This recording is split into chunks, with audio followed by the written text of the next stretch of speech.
novo lote do insumo farmacêutico da China. Diego, a produção de vacinas na Fiocruz chegou a parar à espera desses insumos. Já já eu trago todas as informações aqui no Brasil TV. No Amazonas, a cheia já atinge mais de 450 mil pessoas. A Prefeitura de Manaus constrói pontes sobre as áreas alagadas. E ainda em Mato Grosso do Sul, o outono já está com cara de inverno e a seca prejudica as lavouras de milho.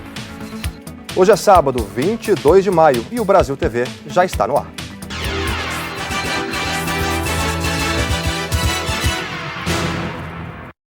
O Brasil TV começa falando da variante indiana do coronavírus, que foi detectada em 6 tripulantes de um navio ancorado na costa do Maranhão. Um desses tripulantes está internado em São Luís. O Sidney Pereira tem os detalhes. Oi, Diego. Piorou o estado de saúde do paciente, que é indiano. Ele segue entubado numa UTI, numa ala isolada de um hospital aqui em São Luís. O navio de bandeira chinesa que veio da Malásia para o Brasil segue retido na Baía de São Marcos, a 50 quilômetros da costa. A tripulação indiana embarcou na África do Sul no dia 27 de março, com destino ao porto da Ponta da Madeira, em São Luís. Na quinta-feira passada, o comandante pediu ajuda. O sequenciamento genético das amostras de sangue enviadas ao Instituto Evandro Chagas, em Belém, confirmou a presença da variante indiana no navio. 15 tripulantes testaram positivo para o coronavírus. Em 6, foi detectada a variante reclassificada pela Organização Mundial de Saúde como variante de preocupação em ambiente global. Segundo o governo do Maranhão, 25 tripulantes seguem de quarentena em cabines individuais. Todos os tripulantes que permanecem no navio foram novamente testados neste sábado. Até agora, não houve confirmação de contágio local da variante indiana no Maranhão. Diego Aidar. A cidade de São Paulo quer aumentar as restrições aos viajantes para tentar conter a disseminação dessa variante indiana. O Ministério da Saúde disse que vai reforçar estratégias em aeroportos, portos e rodoviárias. A decisão foi tomada durante uma reunião virtual hoje com a Anvisa, a Secretaria de Saúde da cidade de São Paulo e a Prefeitura de Guarulhos. Quem tem as informações é a Luísa Vaz. Oi, Diego. A reunião de hoje de manhã foi virtual e durou mais de 1 hora. Nela foram discutidas ações para evitar que a nova variante do coronavírus, identificada primeiramente na Índia, se espalhe pelo Brasil. A Prefeitura de São Paulo apresentou uma sugestão de plano de ação para ser posta em prática em portos, aeroportos, rodoviárias e rodovias. A primeira estratégia seria uma triagem, identificando pessoas com sintomas de Covid-19. Em seguida, o monitoramento desses pacientes, encaminhando-os para fazer o teste de RT-PCR e mantendo-os isolados por pelo menos 10 dias. Além disso, tem a parte das ações educativas, com orientações sobre prevenção e sobre como agir em caso de sintomas da doença. Na reunião, o ministro da Saúde, Marcelo Queiroga, indicou a necessidade de uma atuação nacional, envolvendo todas as secretarias de saúde. Entretanto, ainda não estabeleceu de que forma esse trabalho seria feito. Diego Aidar. Uma portaria recém-editada proíbe a entrada no Brasil de estrangeiros vindos da Índia, do Reino Unido, Irlanda do Norte e África do Sul, países onde já se identificou novas variantes do coronavírus. E a Fiocruz recebe hoje mais uma remessa do insumo usado na fabricação da vacina Oxford AstraZeneca. Luísa Silvestrini. Oi, Diego. A Fiocruz espera receber ainda hoje insumo suficiente para a fabricação de 12 milhões de doses da vacina. A produção tinha parado na quinta-feira exatamente por falta do ingrediente farmacêutico ativo. A Fundação afirma que essa interrupção acabou não afetando o cronograma da entrega já previsto. Esse IFA de hoje vem com o lote antecipado, que estava previsto somente para o dia 29. Com isso, a entrega de vacinas fica garantida até meados de junho. A Fiocruz já entregou 41 milhões de doses e mais de 6 milhões só ontem. Já o Instituto Butantan deve receber insumos da China na próxima terça-feira, dia 25. Vão ser 3 mil litros para a produção de cerca de 5 milhões de doses da vacina Coronavac. Diego. O sábado teve fila em alguns pontos de vacinação no Rio de Janeiro. Hoje foi a vez de quem faz parte dos grupos prioritários de 35 e 36 anos tomar a primeira dose. A Bárbara Carvalho acompanhou. Oi, Diego. Sábado de filas de vacinação cheias na cidade do Rio. Aqui nesse posto montado no Museu da República, no Catete, zona sul da cidade, os funcionários organizaram duas filas, uma para a primeira dose e a outra para a segunda dose dos idosos. Para muitos, a espera passou de 1 hora e várias vezes faltou o distanciamento social entre as pessoas. O calendário municipal de vacinação está assim. Nesse sábado, pessoas com comorbidades com 36 e 35 anos ou mais podiam se vacinar. Na semana que vem, a imunização desse grupo segue da mesma forma até sexta-feira, 2 faixas etárias por dia. Por exemplo, segunda de manhã, pessoas com 34 anos, à tarde, as que têm 33 anos.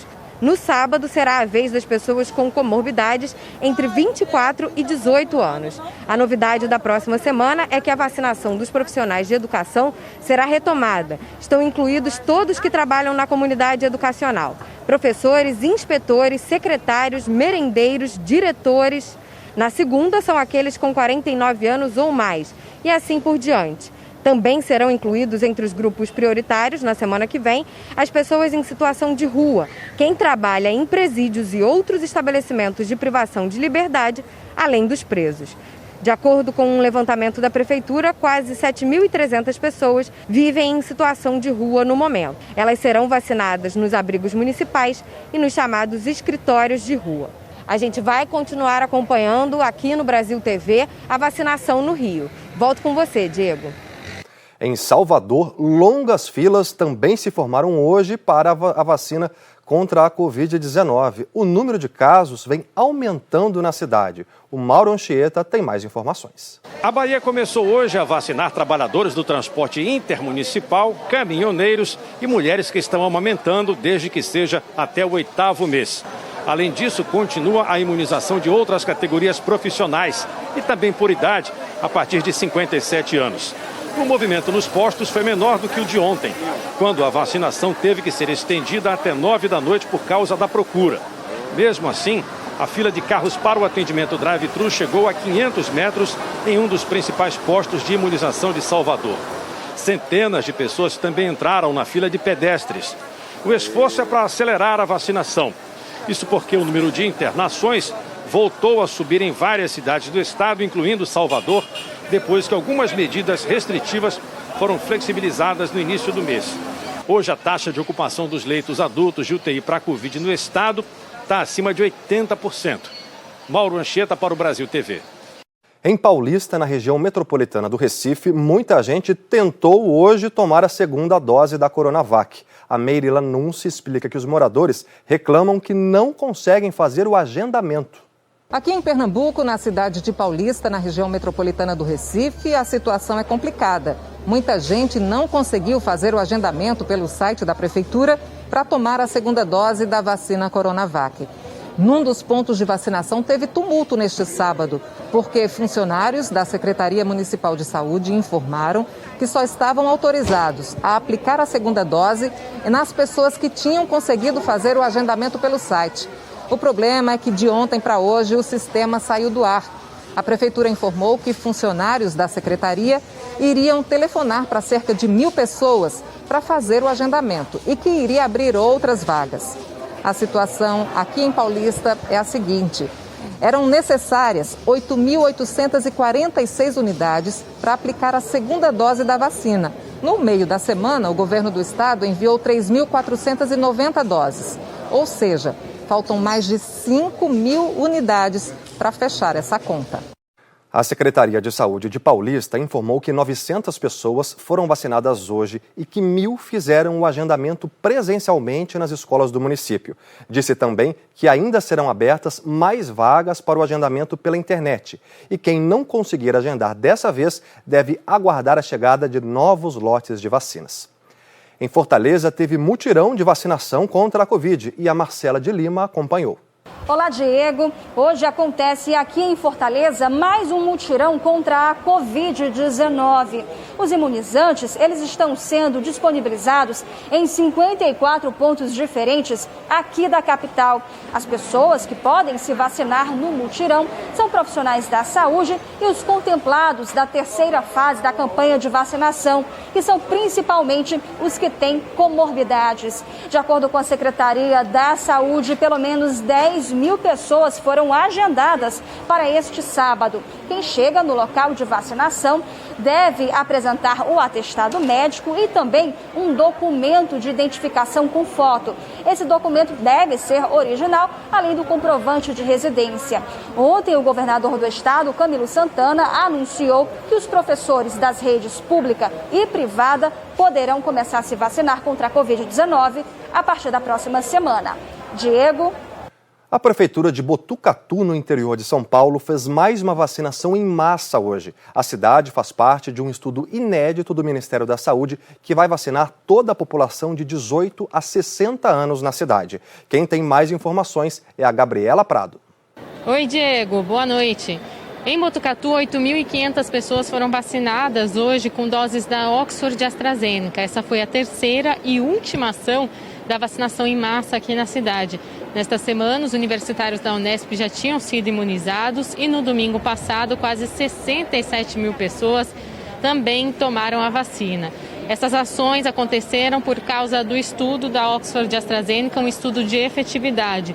Os pesquisadores estão analisando se a vacina funciona, se diminui o número de casos graves, de mortes e também a transmissão das variantes.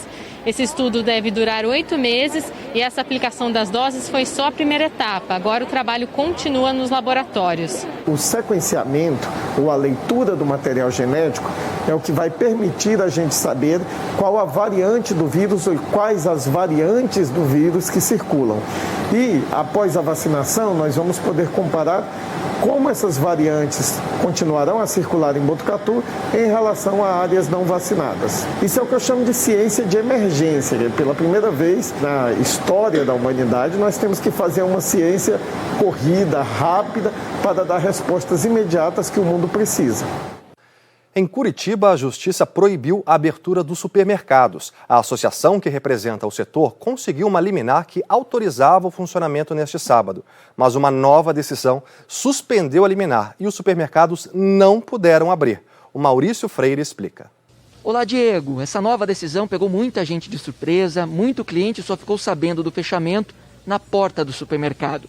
Isso porque na noite de ontem, a Justiça concedeu uma decisão favorável a um pedido da Associação Paranaense de Supermercados para que os estabelecimentos pudessem atender ao público hoje. Mas a Prefeitura de Curitiba recorreu e, horas depois, uma nova decisão da Justiça proibiu essa abertura. Continua sendo permitido apenas o atendimento delivery. Na quarta-feira começou a valer um novo decreto aqui em Curitiba, proibindo os mercados de abrirem no sábado e também no domingo. Essa decisão gerou muitas críticas do setor. Até então, em outros decretos, os mercados sempre abriram aos sábados. Segundo a Prefeitura, o decreto é uma forma de tentar conter o avanço da pandemia do coronavírus aqui na capital do Paraná e também diminuir o número de outras ocorrências, como traumas, que também estão lotando as unidades de saúde. A polícia de Mato Grosso fechou uma festa clandestina nessa madrugada. Mais de 300 pessoas sem máscaras participavam do evento em Rondonópolis, de onde fala a Elka Candelária. Olá, Diego. A Polícia Militar de Mato Grosso prendeu mais de 170 pessoas que estavam aglomeradas num bar em Rondonópolis, no sul do estado. A PM acredita que mais de 300 pessoas estavam no local, mas algumas conseguiram fugir. 144 multas de R$ 500 foram aplicadas para cada pessoa. O dono do bar também foi multado em R$ 10.000. Segundo a polícia, essas pessoas foram liberadas, mas já intimadas para prestar esclarecimentos. A aglomeração aconteceu no momento em que Rondonópolis já registra 773 vidas perdidas para a Covid. Diego. Obrigado, Elka, e você vai ver a seguir no Brasil TV. No Amazonas, a cheia já atinge mais de 450 mil pessoas e a Prefeitura de Manaus constrói pontes sobre as áreas alagadas. E ainda em Mato Grosso do Sul, o outono já está com cara de inverno e a seca prejudica as lavouras de milho. O Brasil TV volta já.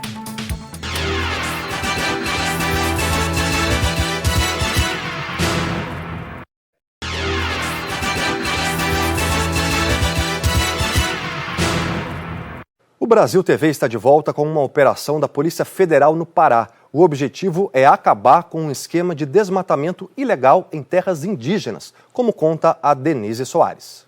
Oi, Diego. Aqui no Pará, a Polícia Federal realizou neste sábado uma operação para combater o desmatamento ilegal em Nova Esperança do Piriá, a cerca de 300 quilômetros de Belém. 38 policiais federais participaram da operação para acabar com um esquema de desmatamento ilegal numa área indígena no Alto Rio Guamá, onde havia extração e comercialização de vários tipos de madeira. A PF divulgou que foram cumpridos 7 mandados de busca e apreensão e 2 mandados de prisão preventiva expedidos pela Vara Federal, Cível e Criminal de Paragominas, nordeste do estado. As investigações começaram em abril do ano passado com o levantamento de informações sobre extração e comercialização de madeira clandestina por madeireiros da região. Os investigados vão responder por crime contra a flora e receptação. Volto contigo, Diego. Parentes e amigos se despediram hoje de mais um policial morto no Rio de Janeiro. Ele é o 21º PM assassinado no estado desde o início do ano. O Eduardo Tchau tem os detalhes. Olá, Diego. Um homem se entregou na delegacia e confessou ter atirado no PM. Colegas e amigos de trabalho se despediram hoje do sargento Alexandre Nogueira, de 45 anos. Ele foi baleado quando passava pela Avenida Brasil. O enterro teve honras militares. O sargento foi atingido quando estava no carro do grupamento de policiamento ferroviário, perto da Cidade Alta, em Cordovil. Ele chegou a ser levado para o Hospital Getúlio Vargas, na Penha, mas não resistiu. Ele deixa a esposa e uma filha. A PM afirma que está prestando apoio aos parentes. É o 21º policial militar assassinado no estado, desde o começo do ano. O assassinato de policiais é um crime hediondo. As penas somadas podem chegar a 30 anos de prisão. Agora eu volto ao estúdio do Brasil TV. É com você, Diego. Chegou a Belo Horizonte o primeiro voo com brasileiros deportados dos Estados Unidos desde que o presidente Joe Biden tomou posse. O Gabriel Sena acompanhou tudo direto da capital mineira. O voo chegou ao Aeroporto Internacional de Belo Horizonte às 4h30 da tarde com 30 passageiros a bordo. Parentes e amigos dos deportados esperavam no saguão. Esta é a primeira deportação em massa de brasileiros do governo Biden.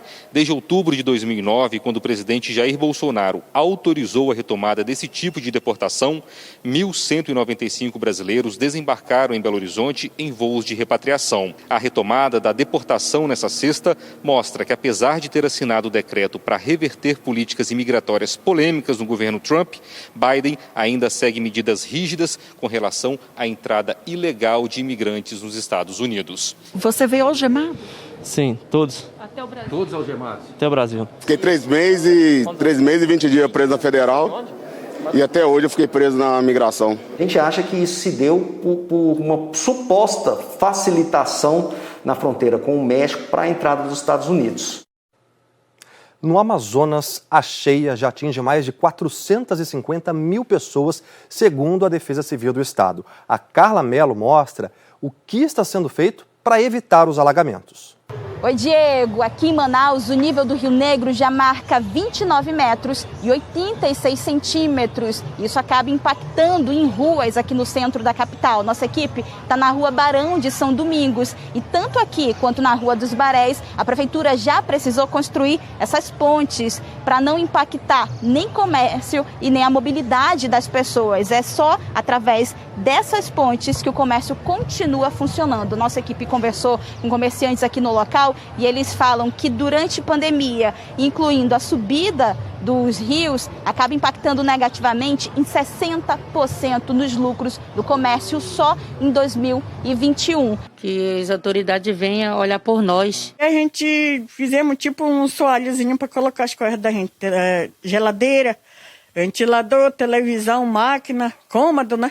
As coisas da gente para ver se a gente consegue salvar as coisas da gente.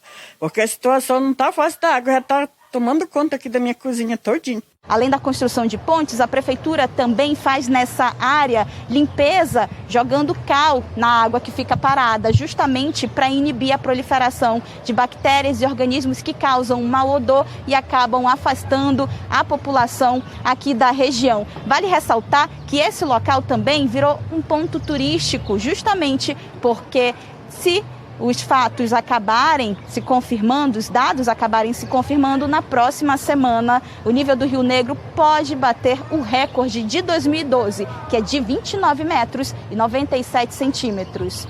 Carla Mello, para o Brasil TV.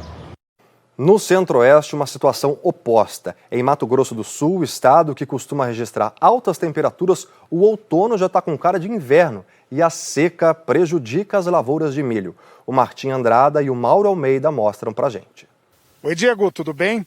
Olha, aqui na região de fronteira com o Paraguai, no sul de Mato Grosso do Sul, o sábado começou com virada total no tempo. A região de Ponta Porã ficou coberta pela manhã por uma forte neblina. Inclusive, os motoristas que pegaram estrada logo cedo tiveram que redobrar a atenção por conta da má visibilidade. Os meteorologistas indicavam chuva e não choveu o suficiente. A população tem sofrido muito com a estiagem e também os produtores rurais. Em abril não choveu nem 50% do esperado aqui em Mato Grosso do Sul e maio também já registrou chuvas abaixo do normal. Os produtores de milho já estão projetando, inclusive, perdas que podem chegar até 50% por causa dessa secura toda. Lembrando que depois desse tempo, dessa neblina e de uma pequena chuva aí durante o fim de semana, a próxima semana deve começar com muito frio por aqui. Na região de Ponta Porã, as mínimas devem chegar na segunda e na terça-feira perto dos 6 graus, viu, Diego? Eu volto com você aí. O Brasil TV fica por aqui. Outras notícias logo mais no Jornal Nacional, às 8h30 da noite, hora de Brasília. Uma ótima noite para você e um excelente domingo. Tchau, tchau.